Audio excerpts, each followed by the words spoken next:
Donc pour ce matin, nous allons nous entretenir sur le thème « Sur quelle vérité fondamentale reposent toutes les Écritures ?» Amen. Dis à ton voisin, sur quelle vérité fondamentale reposent toutes les Écritures? Personne ne dit. Sur quelle vérité fondamentale reposent toutes les Écritures? Tonton Eric, s'il te plaît, dis ça vivement comme tout à l'heure là. Sur quelle vérité fondamentale reposent toutes les Écritures? Ah, ce n'est pas sur quelle vérité fondamentale, non. Amen. Ça doit être vivant. Sur quelle vérité fondamentale reposent toutes les Écritures? Amen. Tout ce qu'il y a du moins dans le monde physique repose sur quelque chose. Si on voit par exemple la construction d'une maison, nous avons la fondation. Amen. La fondation est supposée porter tout l'édifice. Donc ça veut dire qu'une maison a une fondation. Amen. Tout a une fondation. Même la vie a une fondation. Amen. Amen. C'est important de comprendre ça. En fait, j'ai voulu intituler ça différemment. J'ai voulu dire quel est le titre de la parole de Dieu. Amen. Nous savons que ça c'est la Bible, non? C'est le livre de Dieu. Et l'école nous a appris que tout livre doit avoir un titre. Quand on dit la Sainte Bible, ce n'est pas le titre. Amen. Ce n'est pas le titre. Si vous prenez un livre, vous allez toujours voir le titre. Et généralement, lorsque vous lisez le titre et peut-être l'introduction et la conclusion, vous aurez un aperçu du contenu du livre. Amen.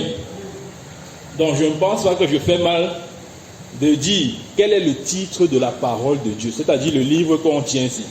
S'il faut donner un titre à ce livre, ça sera lequel? On a déjà pensé à ça? Jamais, n'est-ce pas? Oui.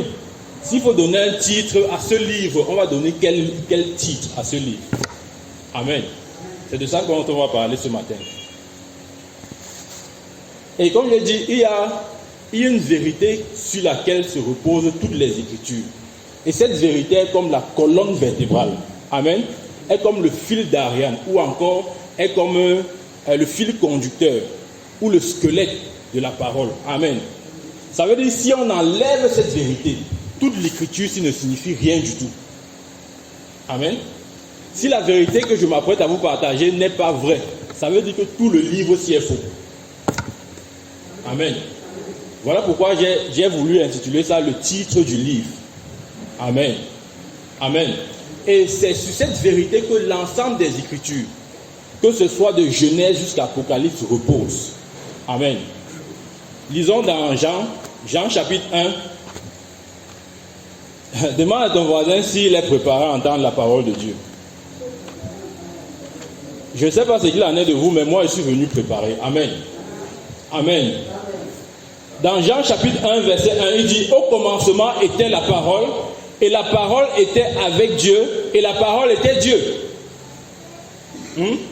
Au commencement était la parole était avec Dieu, et la parole était Dieu.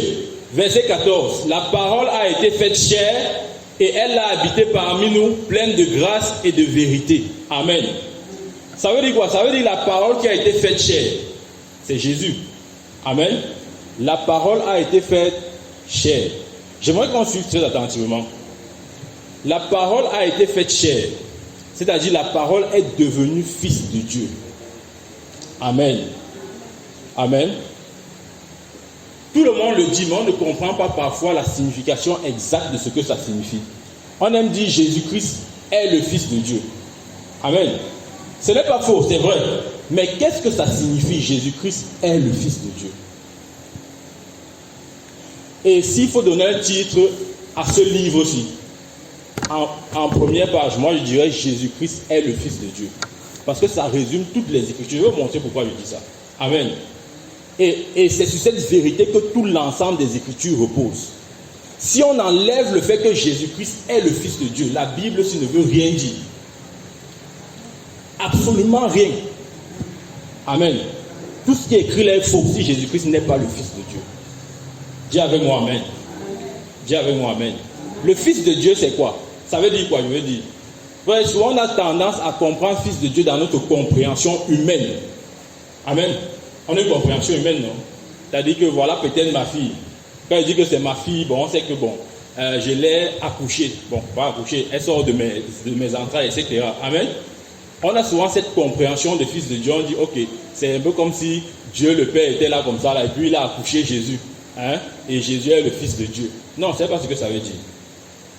Quand on dit Jésus-Christ est le Fils de Dieu, ce n'est pas ce que ça veut dire. Jésus-Christ est le Fils de Dieu signifie Dieu est devenu homme. C'est ça Jésus-Christ, c'est ça Fils de Dieu. Fils de Dieu, c'est Dieu fait chair.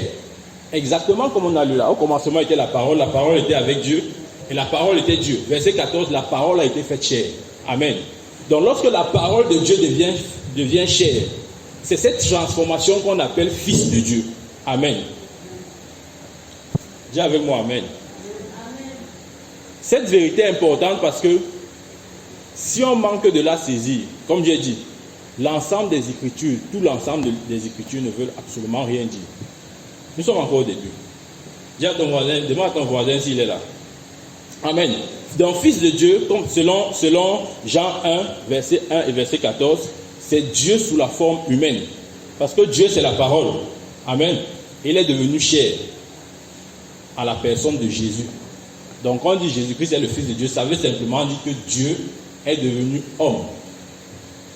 Et en Israël, on savait exactement ce que ça signifiait.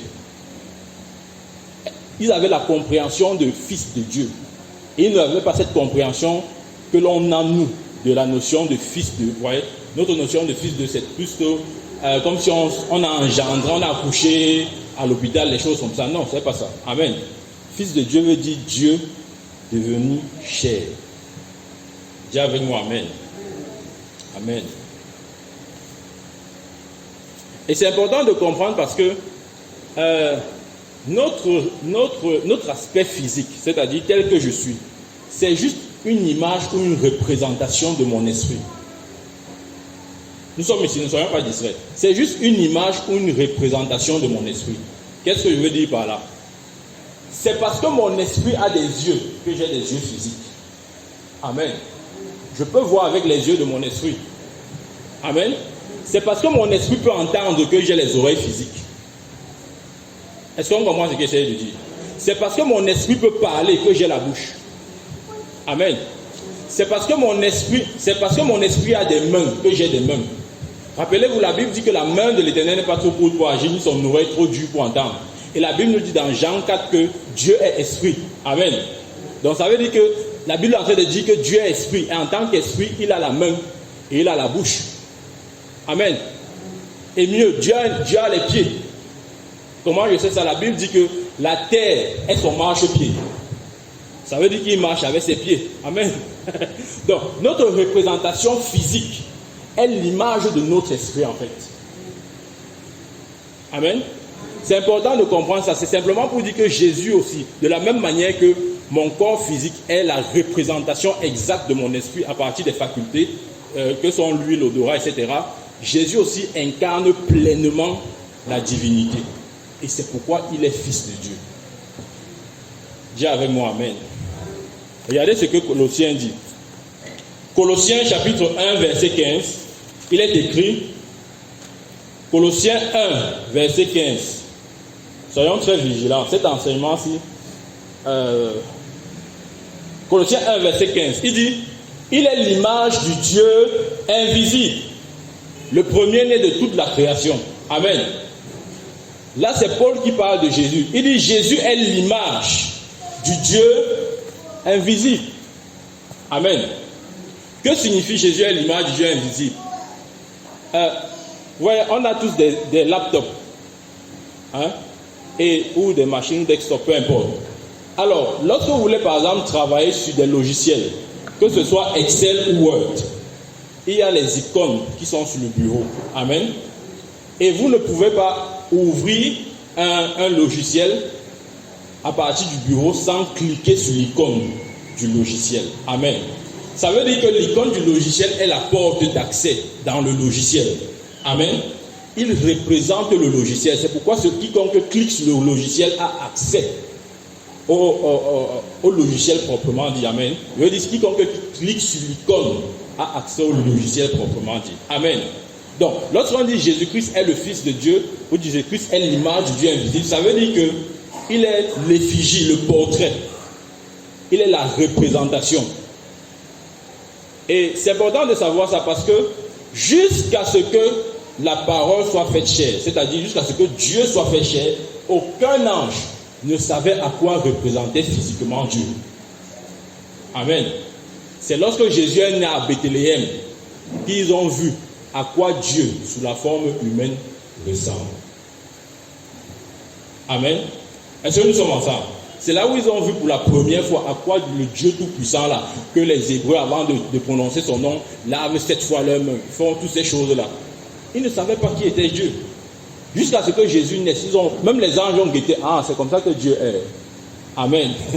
Il est la représentation physique, il est l'effigie, il est le portrait exact de Dieu. Dis avec moi, Amen.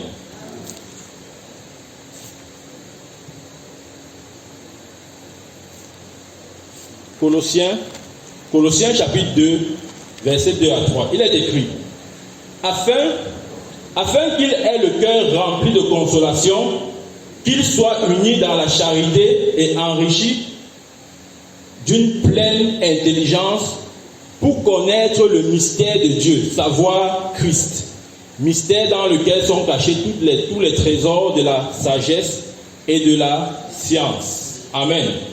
Ça, c'est l'apôtre Paul. Il est en train de dire que Christ est le mystère de Dieu. Amen.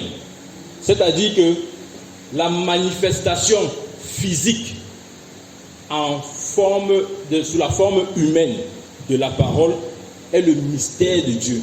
Amen. Et il continue ici en disant que dans lequel, c'est-à-dire dans ce mystère-là, le mystère de Dieu fait chair, dans ce mystère sont cachés tous les trésors et la sagesse de la science. Amen. Tous les trésors et la sagesse de la science sont conduits dans le mystère de l'humanité de Christ. C'est ce que ça veut dire. Amen. Dis avec moi, Amen. Et nous savons tous que le mot Christ veut dire loin. Et c'était dans l'Ancien Testament un nom qu'on attribuait au Messie qui devait venir. Et en même temps, ce Christ devait être Fils de Dieu, parce qu'il était simplement Dieu, Dieu fait sous la forme humaine. Amen. Donc, Jésus, Fils de Dieu, est la fondation de toutes les Écritures.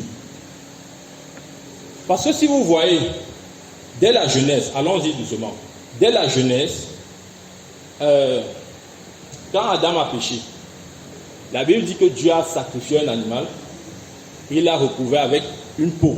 Amen. Et c'était une préfiguration du sacrifice de Christ. Et mieux, je crois qu'Apocalypse dit que Christ a été immolé avant la fondation du monde. Amen. Et si nous lisons encore l'Apocalypse ne parle que de Jésus. Donc, de la Genèse à l'Apocalypse, il n'est que question de Jésus, Fils de Dieu. Amen. Dis avec moi, Amen.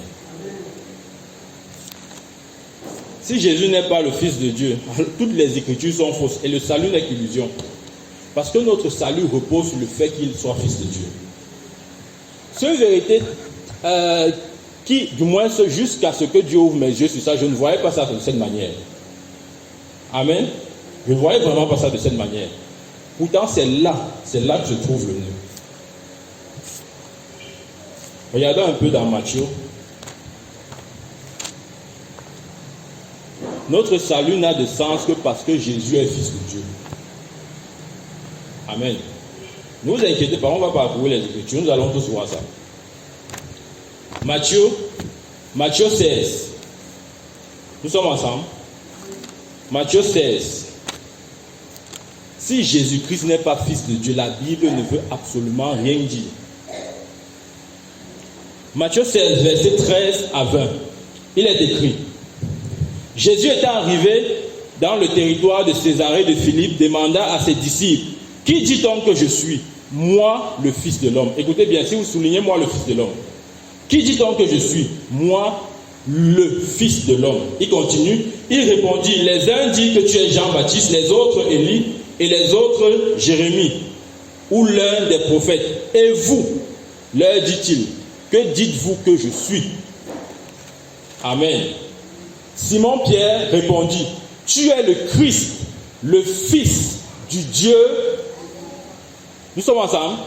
Pierre dit, tu es le Christ, le Fils du Dieu. Ok, verset 17. Jésus prenant la parole lui dit, tu es heureux Simon, fils de Jonas, car ce n'est pas la chair et le sang qui t'ont révélé cela, mais c'est mon Père qui est dans les cieux. Il a eu quelle révélation? Que Jésus-Christ est le Christ, le Fils du Dieu vivant. Et à Jésus te dit, tu es heureux parce que c'est mon Père qui t'a révélé ça. Amen. Parce qu'il y a des chrétiens qui n'ont même pas cette révélation-là. Que Jésus est le Fils de Dieu. Mais ils sont dans la foi, hein, mais ils n'ont pas cette compréhension-là. Amen. On continue. Il dit, et moi je te dis que tu es Pierre. Et sur cette pierre je bâtirai mon église. Et les portes du séjour des morts ne prévaudront point contre elle. Amen. Il dit, lorsque Pierre lui a donné cette révélation, que tu es le Christ, le Fils du Dieu vivant, il dit, tu es heureux. Et il dit, tu es Pierre.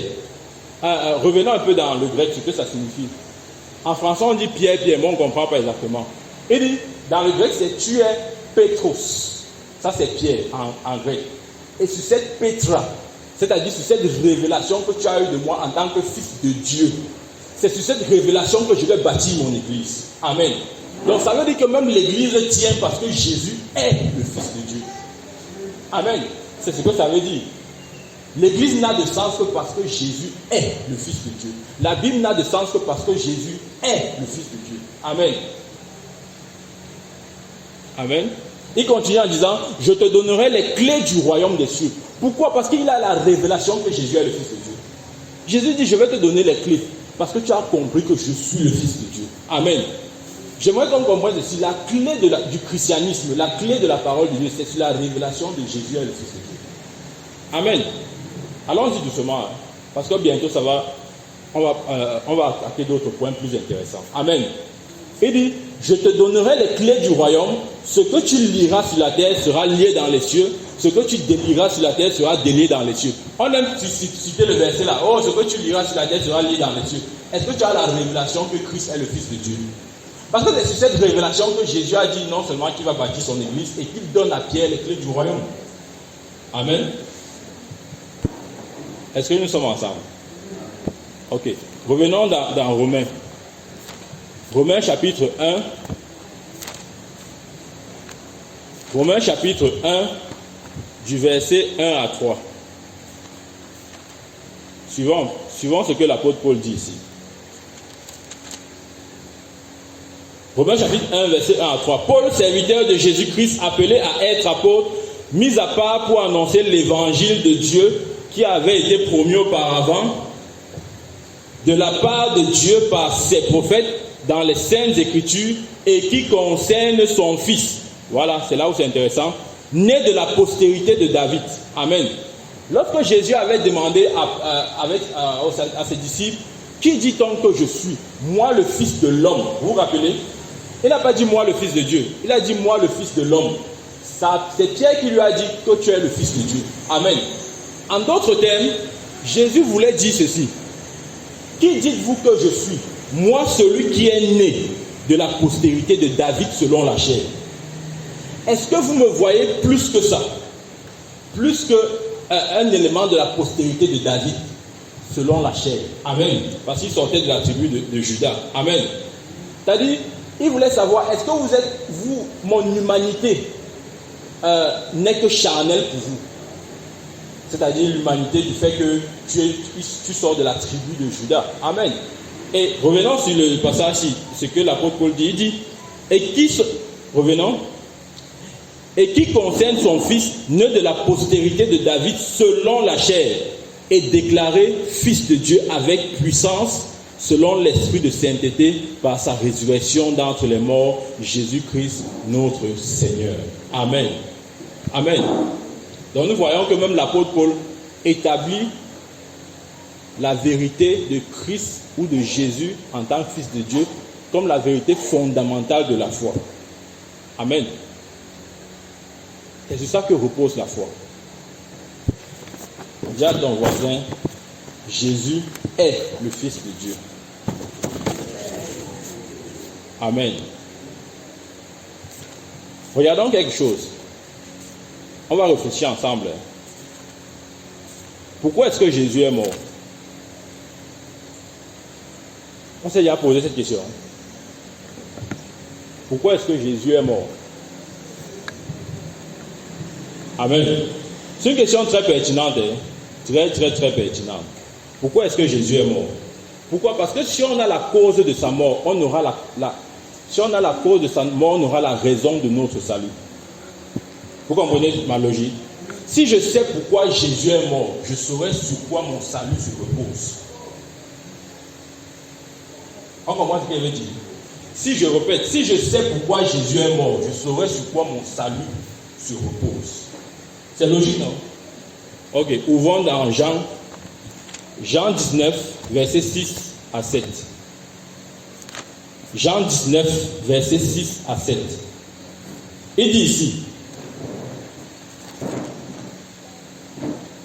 lorsque les principaux sacrificateurs et les huissiers le virent, ils s'écriaient, crucifie, crucifie.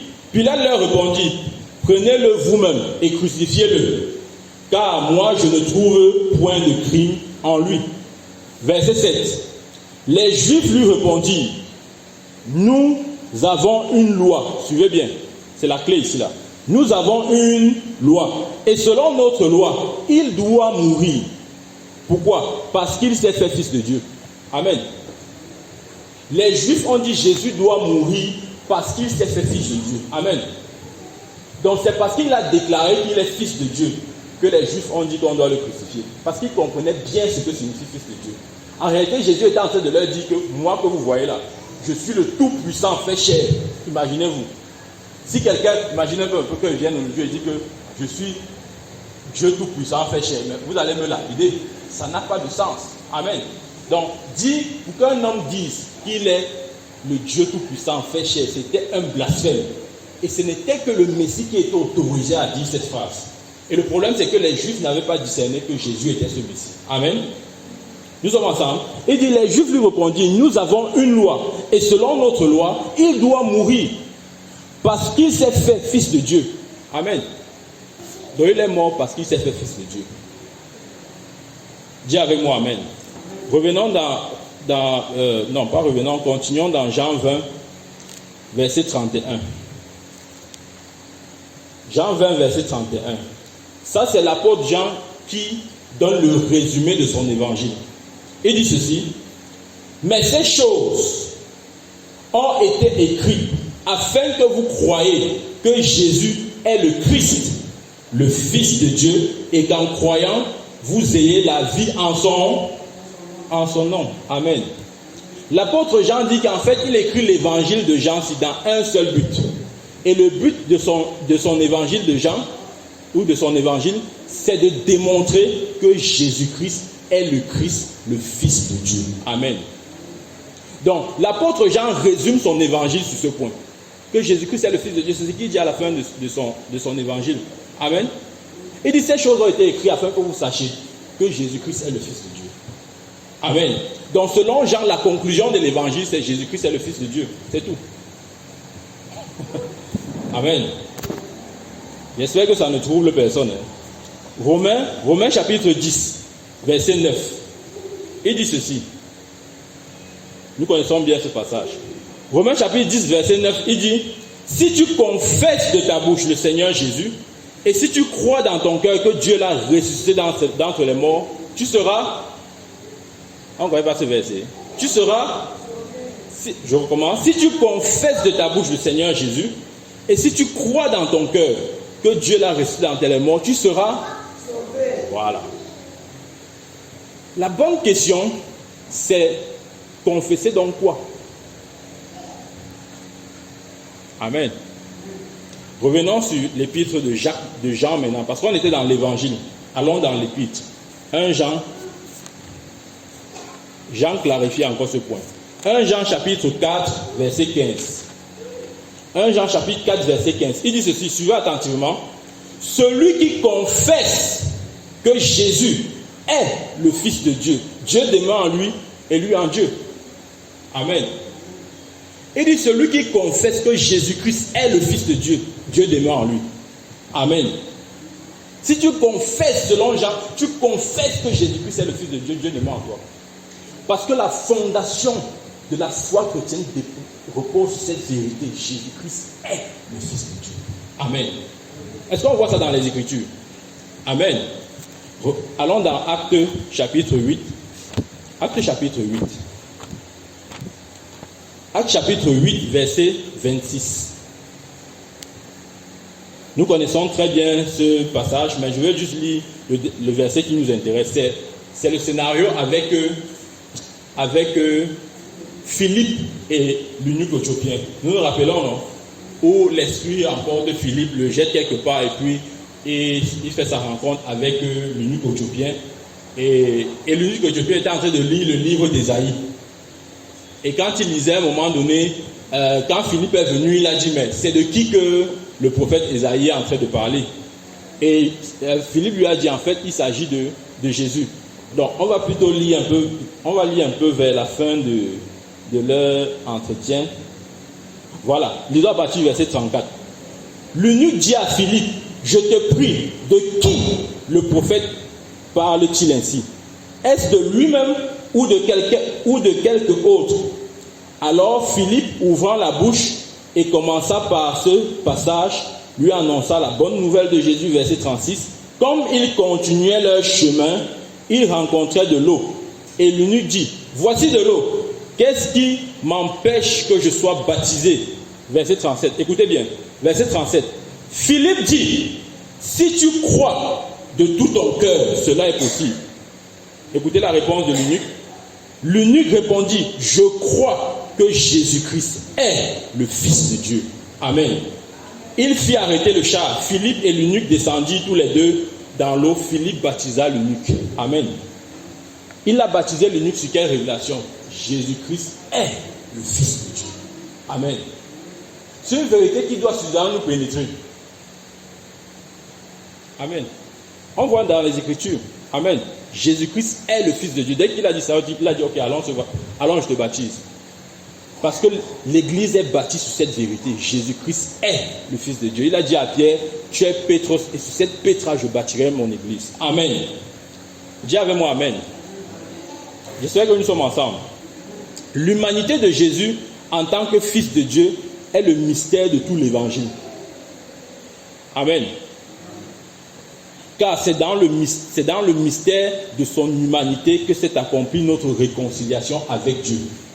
Dieu ne pouvait pas réconcilier l'homme avec lui jusqu'à ce qu'il se forme un corps en la personne de Jésus. C'est ce que j'essaie de dire. Amen. Il était impossible. Si cela était possible, Jésus n'allait pas venir.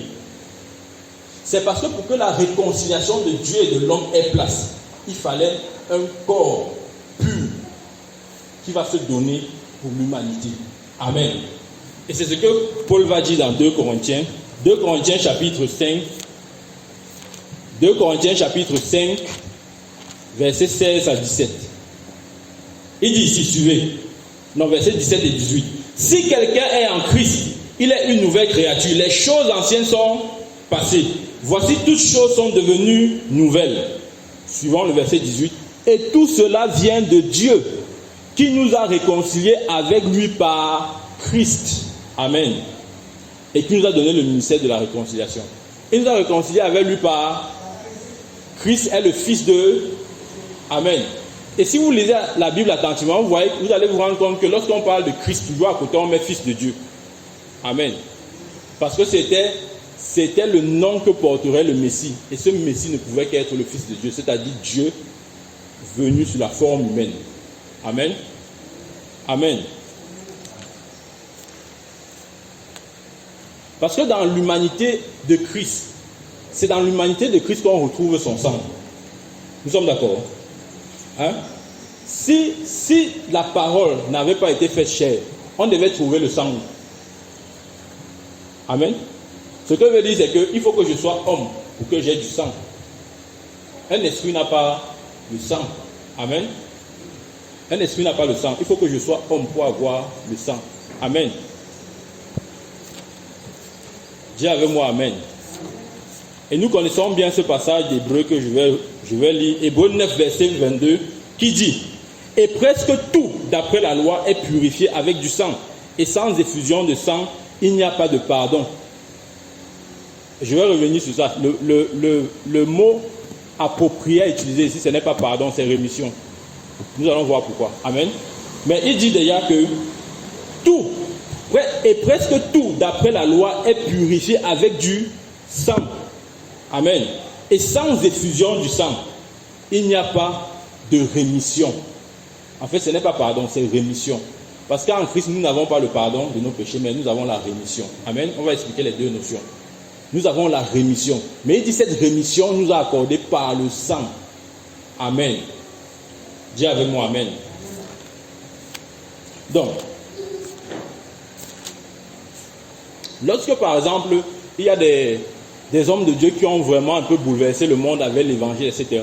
Je prends l'exemple des évangélistes tels que Reinhard Bonnke. Aujourd'hui, quoi qu'on dise, on ne peut pas discuter ses résultats. Amen. Vraiment, ces résultats sont indiscutables et incontestables. Les statistiques disent qu'il aurait amené, avant son décès, il aurait amené au moins 80 millions au Seigneur. Amen. Et pour avoir suivi Reinhard Bonnke, il avait un seul message. Mais les gens venaient toujours à Christ. Amen. Les gens, il aimait prêcher le sang. N'importe quoi, c'est le sang. Le sang, le sang, le sang, le sang. Et dès qu'il prêchait comme ça, les gens venaient fous. Ça bondait de partout. Amen.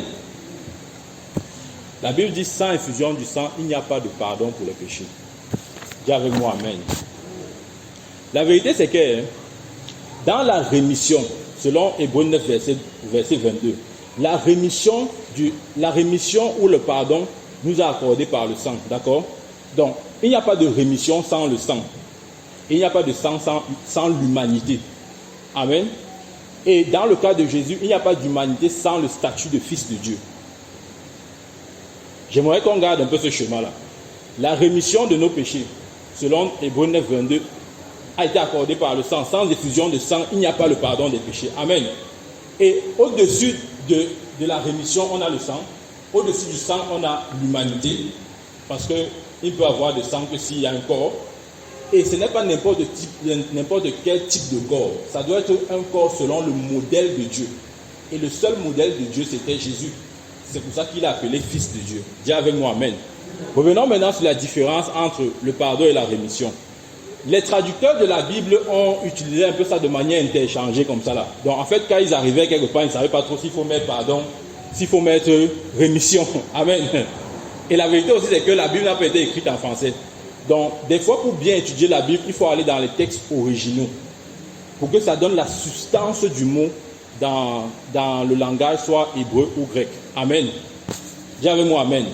Il y a une différence entre le pardon et la rémission. Christ nous a accordé la rémission. Amen. C'est quoi la rémission? La rémission, c'est l'effacement de nos péchés, comme si cela n'avait jamais eu lieu. Amen. Je reprends. La rémission, c'est le fait d'effacer nos péchés comme si cela n'avait jamais eu lieu. Ça, c'est la première chose. Et la rémission n'efface pas seulement nos péchés, mais ça nous sépare aussi du péché. Amen. Je vais continuer. Dans la notion du pardon, c'est différent, c'est autre chose. Le pardon c'est-à-dire dans la notion du pardon, il est toujours consigné que tu es coupable, mais la punition ou le châtiment ne t'est pas imputé. Vous voyez la nuance? C'est-à-dire dans le pardon, c'est que tu es coupable. Tu as fait quelque chose, tu es coupable, mais on ne te punit pas pour ça. Pourquoi? Parce qu'on t'a pardonné. Mais tu es toujours coupable. C'est-à-dire que le registre est écrit quelque part là. Audrey coupable, mais on ne te punit pas pour ta culpabilité. Là, on dit qu'on t'a pardonné. Amen. Ça, c'est le pardon. La rémission, c'est autre chose. Amen. Donc, dans le pardon, on n'impute pas le péché. Mais l'acte est toujours consigné. Amen. Donc, on te voit, le ciel, la terre et l'enfer savent que lui, là, c'est un pécheur, même s'il n'a pas payé, même s'il n'a pas été imputé pour son péché. Amen.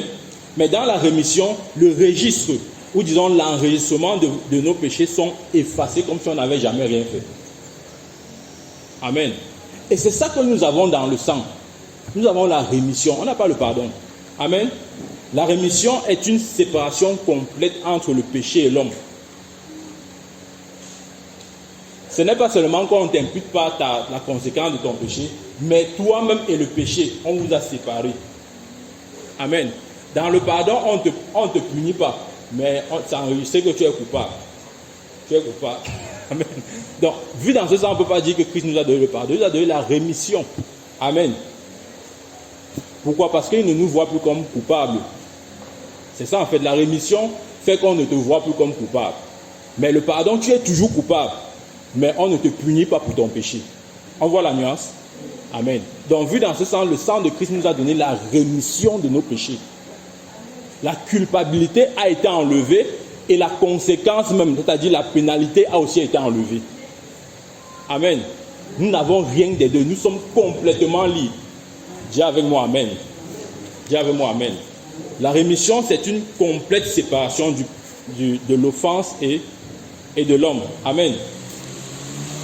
Alors que dans le pardon, comme j'ai dit, la faute est enregistrée, mais on ne te punit pas. Mais quand tu marches là, on sait que tu es coupable. Amen. Regardons 1 Corinthiens chapitre 7. Est-ce que nous sommes ensemble? 1 Corinthiens chapitre 7 verset 11. Nous allons voir un peu à quoi ressemble la rémission. 1 Corinthiens chapitre 7 verset 11. Il est écrit: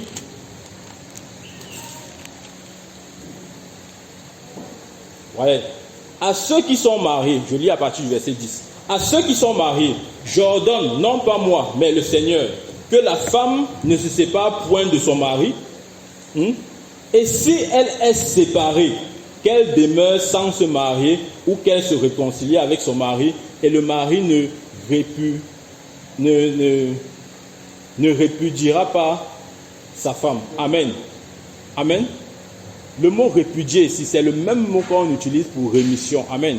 C'est-à-dire, c'est une séparation. Amen. C'est une séparation totale. Vous savez, si elle me marie à quelqu'un et puis on divorce, il n'y a plus rien. Hein? Il n'y a plus rien. Personne ne doit rien à l'autre.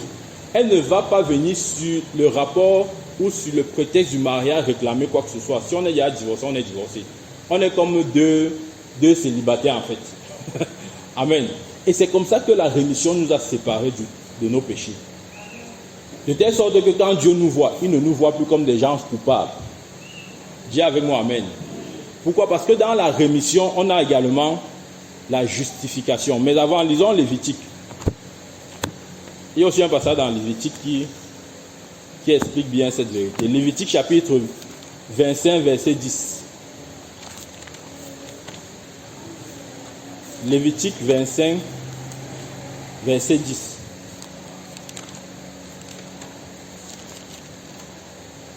Il dit ceci: et vous sanctifierez la 50e année, vous publierez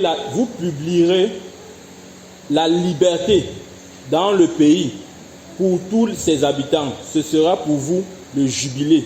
Amen. Chacun de vous retournera dans sa propriété et chacun de vous retournera dans sa famille. Amen. Donc, en Israël, il y avait une loi qui disait qu'après 50 ans, même si quelqu'un t'a fait quoi, tu dois le relâcher.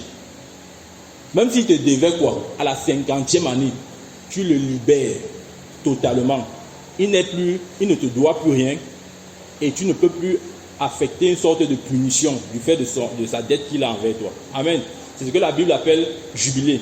Mais ce que je voulais dire, c'est que le mot liberté ici, là, quand il dit et vous sanctifierez la 50e année, vous publierez la liberté.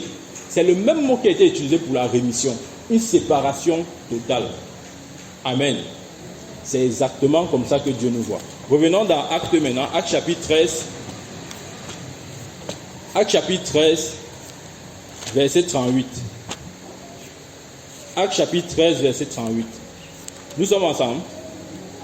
Actes chapitre 13, verset 38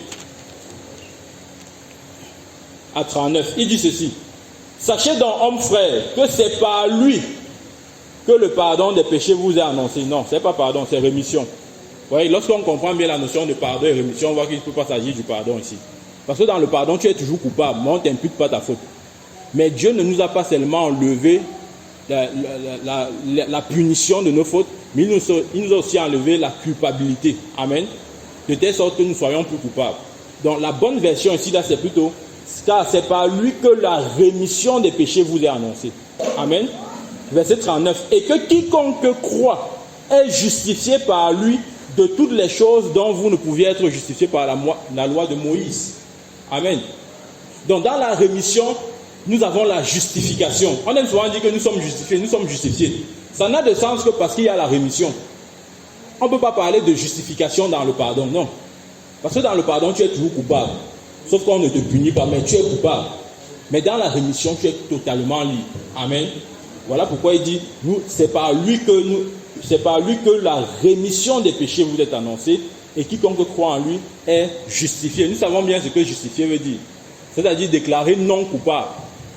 C'est ce que justifier veut dire. C'est-à-dire que pour la faute que tu as commise, Dieu dit que tu es non coupable. S'il te dit qu'il y a un non coupable, c'est la sentence qui va appliquer sur toi. Si déjà on t'a dit que tu es non coupable et que c'est la punition alors de ton péché qu'on va appliquer sur toi, alors tu es libre. C'est ça la liberté, c'est ça le jubilé. Amen. La séparation totale. Dis avec moi amen. Dans la rémission, nous avons la justification, comme j'ai dit. Mais dans le pardon, il n'y a pas de justification. Parce qu'on est toujours coupable. Donc, il n'est donc pas correct de dire que nous avons été justifiés parce que Dieu nous a pardonné. Non. Nous avons été justifiés parce que Dieu a accompli la rémission de nos péchés. Nous ne sommes plus coupables, nous sommes justes. Dis à ton voisin, je suis juste. Je suis juste. Amen. Parce qu'en Christ, nous sommes complètement libres, non seulement de nos offenses, mais aussi de la culpabilité ou de la condamnation qui devait accompagner nos péchés. Amen.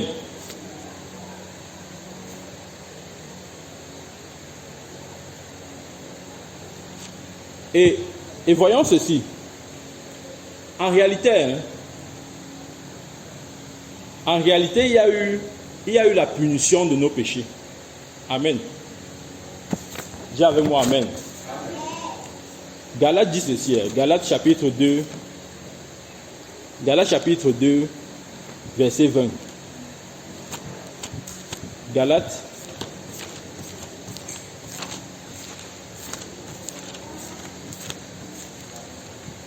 Celui qui trouve lire, je ne suis pas obligé de tout lire seul.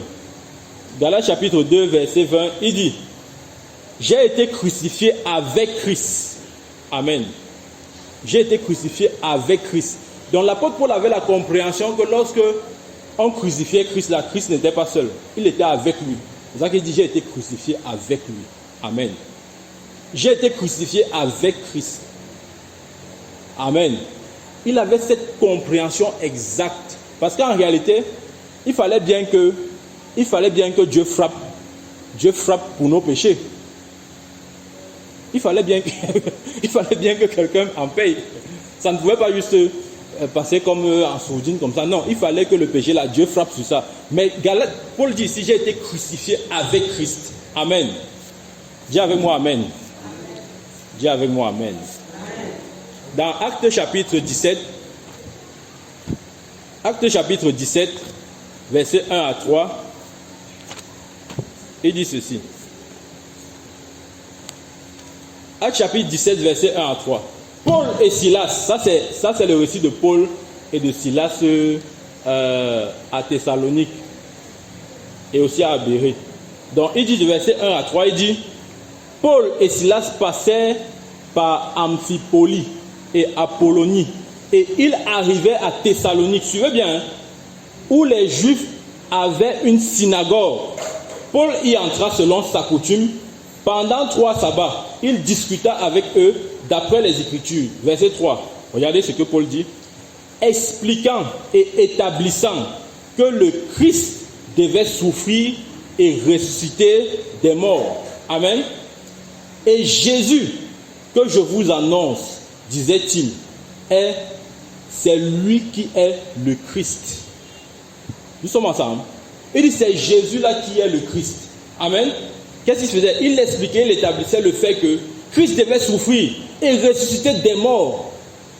Amen. Jésus que je vous annonce, c'est lui qui est le Christ, c'est-à-dire le Fils de Dieu. Amen. Dis avec moi, Amen.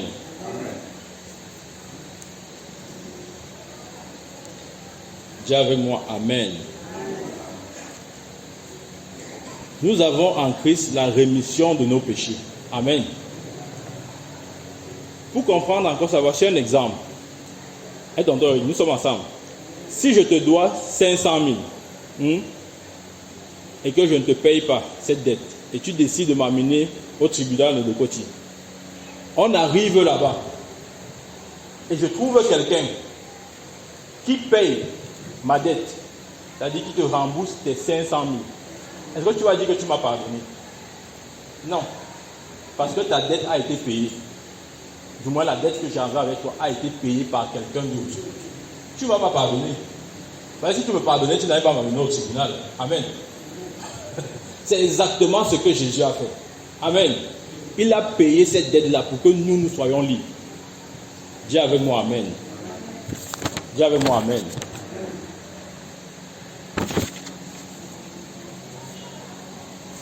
Lisons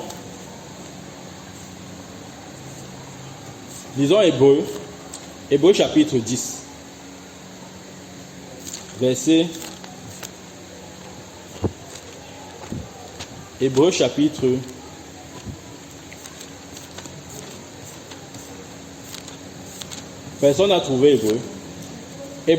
10, verset 4 à 5. Déjà, je vais lire le 4 et le 5. Il dit ceci. Car il est impossible que le sang des taureaux et des boucs ôte les péchés. Amen. Verset 5. C'est pourquoi Christ entrant dans le monde dit, tu n'as voulu ni sacrifice ni offrande, mais tu m'as formé un corps. Amen. Amen. Ça veut dire que le corps de Jésus là, c'était tout un mystère. C'est pour ça que l'apôtre Paul dit que c'est le mystère de Christ, le corps de Jésus. C'est le mystère caché. Tous les trésors de la science sont contenus dans ce mystère. Amen. Dis avec moi, Amen. Le corps de Jésus, c'est tout un mystère. Puisque, étant devenu homme, il est devenu mystérieux. Amen.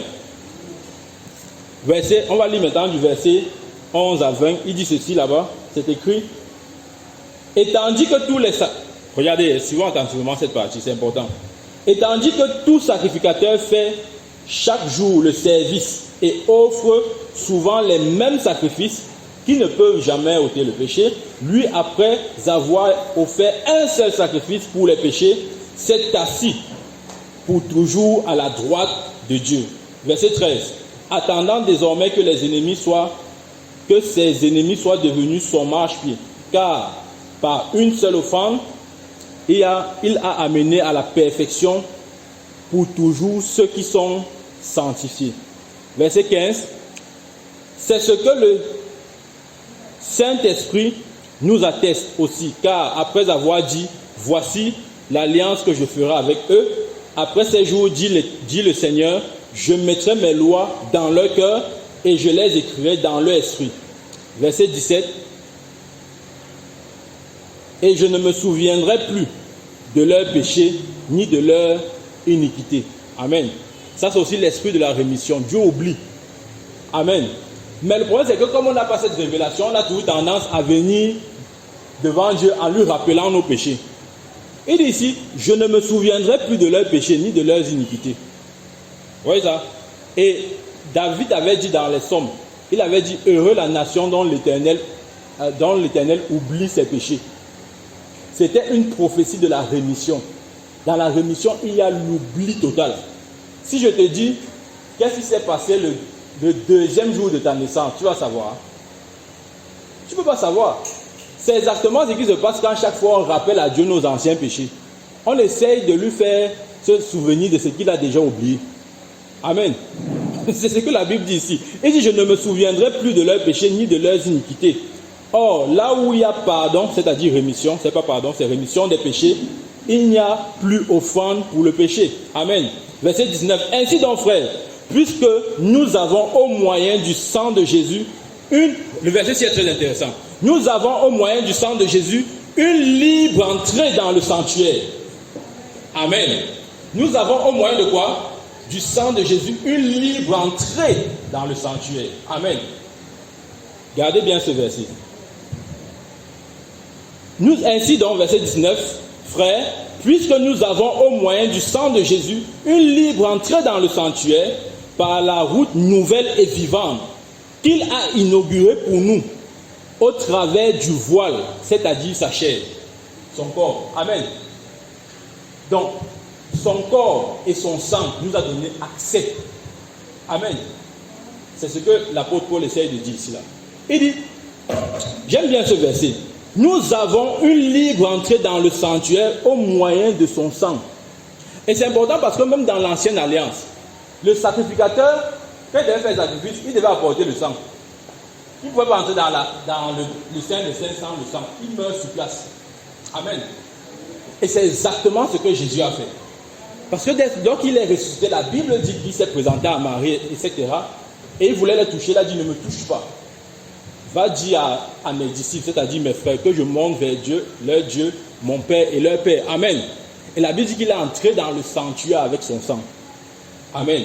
Et ici il dit quoi? Il dit nous, au moyen du sang de Jésus, nous avons une libre entrée dans le sanctuaire. Amen. Le verset 20 dit, par la route nouvelle et vivante qu'il a inaugurée pour nous au travers du voile. C'est-à-dire quoi? Sa chair et son corps. C'est pour ça que Jésus a donné la Sainte Seine à ses disciples avant de mourir. Il était en train de les annoncer que sans mon sang et ma chair, vous ne pouvez pas entrer dans le royaume. Vous n'aurez jamais accès au sanctuaire. Parce qu'il faut le sang pour entrer dans le sanctuaire. Amen. Et c'est lorsque Jésus a versé son sang que la possibilité nous a été donnée. Amen. Il dit ici, au moyen du sang de Jésus, nous avons une libre entrée dans le sanctuaire. Amen. Donc, nous sommes dans la présence de Dieu parce que le sang de Jésus est dans nos vies. Sinon, tu entres comme ça, Dieu te tue. Il te tue. D'ailleurs, le souverain sacrificateur, quand il est entré faire les sacrifices, on enchaînait son pied. Parce qu'on ne savait pas ce qui devait arriver là-bas dedans. Oui, il marchait avec les trucs qui font cling, cling, cling, cling. Donc, quand il marque un pas, ça fait cling, cling, cling. On sait que non, il est encore vivant. Il marque l'autre pas, ça fait cling. Quand on entend plus cling, cling, cling, on sait que non, ça a été là-bas. Il faut qu'on tire le gars là dehors. Amen. Et il devait entrer avec le sang. C'est exactement ce que Jésus a fait. Après sa résurrection, il est monté au pays, il a présenté son sang. De telle sorte que lui ayant accès au sanctuaire, nous aussi à travers son sang, nous ayons accès. Dis avec moi Amen. Dis avec moi Amen. Ton Amen dort. Amen. Amen. Donc, le corps et le sang de Jésus sont les deux éléments qui nous donnent accès au sanctuaire céleste. Amen. C'est ce qu'Hébreu dit. Nous avons lu, non? Le sang de Jésus donne accès au sanctuaire. Et le voile, la route a été tracée par le voile qui est sa chair. Dis avec moi Amen. Et comme il a dit, c'est pour ça qu'il a donné la Sainte Seine à ses disciples avant. Vous n'avez peut-être pas réalisé, mais il a donné la Sainte Seine à des païens. Amen. À ce moment, aucun disciple n'était né de nouveau. Donc ce sont les païens qui ont bu la Sainte Seine. Amen. Oh, c'est faux. Parce qu'il n'y a pas de nouvelle naissance avant la résurrection de Christ. Amen. Donc ce sont les païens qui ont mangé, qui ont bu le sang. Et qui ont mangé la chair. C'est Jésus qui a fait. Ce n'est pas les disciples, ce n'est pas les apôtres. C'est lui qui a commencé cette histoire-là. Il a donné à des païens. Vous savez qu'elle dit comme ça, chacun réfléchit. Ça veut donc dire quoi? Le païen doit boire la Sainte Seine. Je fais juste le constat. Ce sont les païens qui ont mangé pour la première fois la Sainte Seine. Ils n'étaient pas nés de nouveau. Ils ont mangé ça, ils ont bu. Et Jésus a dit buvez. Amen. Jésus a dit mangez. Amen. Vous savez, l'autre jour, David, il rentrait de la guerre avec ses hommes. Et ils avaient faim. Le gars entrait dans le temple. Il a pris les pains de proposition qui étaient destinés aux sacrificateurs. Il a pris ça, il a mangé, il a donné à ses gars à manger. Et Dieu ne l'a pas frappé.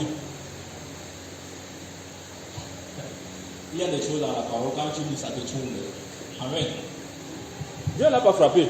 Dieu n'a pas dit que non, tu n'es pas sacrificateur. Ou bien si tu es un sacrificateur, tes gens là ne sont pas sacrificateurs. Il l'a pris, il a donné au gars à manger. Amen. Jésus aussi fait pareil. Il a pris, il a dit gars à manger. Il n'est pas né de nouveau. Amen. Parce qu'on ne peut pas parler de nouvelle naissance avant la résurrection. Dis avec moi Amen. Un jour, on va un peu creuser ce chapitre-là. Amen.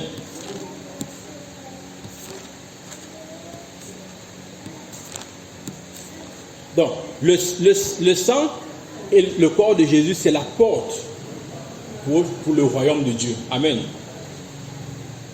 Nous ne pouvons pas entrer dans le royaume sans le sang. Il dit par le sang, nous avons accès dans le sanctuaire. Amen. Et nous ne pouvons pas entrer sans le corps. Parce que le corps est la nouvelle voie qu'il a créée par sa chair. Amen. Et la route qu'il a créée par sa chair, par son corps. Dis avec moi Amen. Dis avec moi Amen.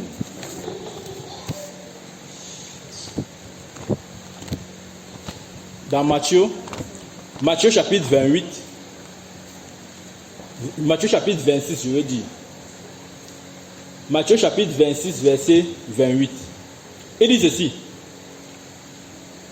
Voilà, c'est ce que tu es en train de dire là. Car ceci est mon sang, le sang de la nouvelle alliance qui est répandu pour plusieurs, pour la rémission des péchés. Voilà, ils ont bien traduit ici là. Le sang est répandu pour la rémission, pas pour le pardon. Là, c'est bien traduit. Je vous le dis, bon voilà. Donc, il a pris son sang, la coupe, il dit voici le sang. Vous là qui n'êtes pas né de nouveau, buvez. Amen. Il dit voici le pain, vous n'êtes pas né de nouveau, mangez. Amen. J'espère que ça ne trouble personne. Mais ils ont la révélation que Jésus est le Fils de Dieu. Voilà. Ils ont eu la révélation que Jésus est le Fils de Dieu. Mais ça veut dire que tu n'es pas païen. Parce que tu peux être païen et avoir la révélation que Jésus est le Fils de Dieu. Non. La nouvelle naissance, c'est le jalon là qu'il faut poser. La nouvelle naissance ne peut pas prendre place tant que Christ n'est pas ressuscité. C'est pourquoi l'apôtre Paul dit, si Christ n'est pas ressuscité, notre évangile est vain, notre foi est vaine. Amen. Ça, c'est le jalon de la nouvelle naissance. Il faut bien comprendre. Si Christ ne ressuscite pas, il n'y a pas de nouvelle naissance. Ce n'est pas possible. Amen. Revenons dans Jean 20. Jean 20, versets 16 à 17. Il dit ici, Jésus lui dit, c'est ce que j'ai lu tout à l'heure, j'ai expliqué tout à l'heure, ne me touche pas, car je ne suis pas encore monté vers mon Père, mais va trouver mes frères et dis-leur que je monte vers mon Père et votre Père. Amen. Je monte vers mon Dieu et votre Dieu. Amen. Donc, je finis avec ceci. Et c'est le chemin en fait qu'il faut garder. Du moins, c'est le chemin que moi je retiens et je garde. C'est que dans le mystère de la rémission des péchés, amen, se cache le mystère du sang. Amen. Rappelez-vous, sans effusion de sang, il n'y a pas de rémission des péchés, selon Hébreux 9, 22. Amen. Et dans le mystère du sang de Jésus se cache l'humanité de Christ. Parce qu'il est homme. Amen. L'homme qui vient donner son sang. Amen. Et il n'est pas seulement un homme comme toi et moi, il est fils de Dieu. Donc son corps est pur. Son corps est le seul corps capable d'accomplir la rédemption de l'homme. Parce que c'est Dieu fait chair. Amen. Amen. Donc, s'il faut retenir quelque chose, c'est ça. Le mystère de Jésus-Christ est le Fils de Dieu est fondamental dans notre foi chrétienne. Amen. C'est fondamental dans notre foi chrétienne.